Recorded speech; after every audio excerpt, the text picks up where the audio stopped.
नाम सनोवर सिकंदर शेख है। मैं 5वीं जमात में पढ़ती हूँ। मैं गिज़ा का निज़ाम का तजुर्बा करना चाहती हूँ। उम्मीद है आपको पसंद है। गिज़ा मुंह में रखते ही हाजमे का अमल शुरू हो जाता है। मुंह में पाए जाने वाले दांत, जबान और लौबे दहन के अमल की वजह से गिज़ा की एक ऐसी नरम गोली तैयार होती है जिसे हम आसानी से निगल सकते हैं। निगली गिज़ा गोली के जरिए मैदे में पहुँचती है। मैदा फूल जैसा अज़ू है, इसमें गिज़ा दाखिल होती है। मैदे में कुछ हाजमे अफ़ाल अंजाम पाते हैं। यहाँ गिज़ा पतली जैसे मैदे की हालत में होती है।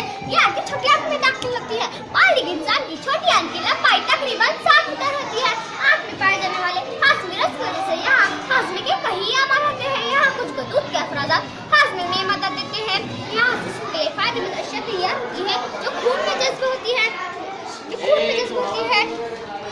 बचे हुए मादे बड़ी आंत में जाते हैं। बालिग शख्स की बड़ी आंत की लंबाई तकरीबन 1.5 मीटर होती है।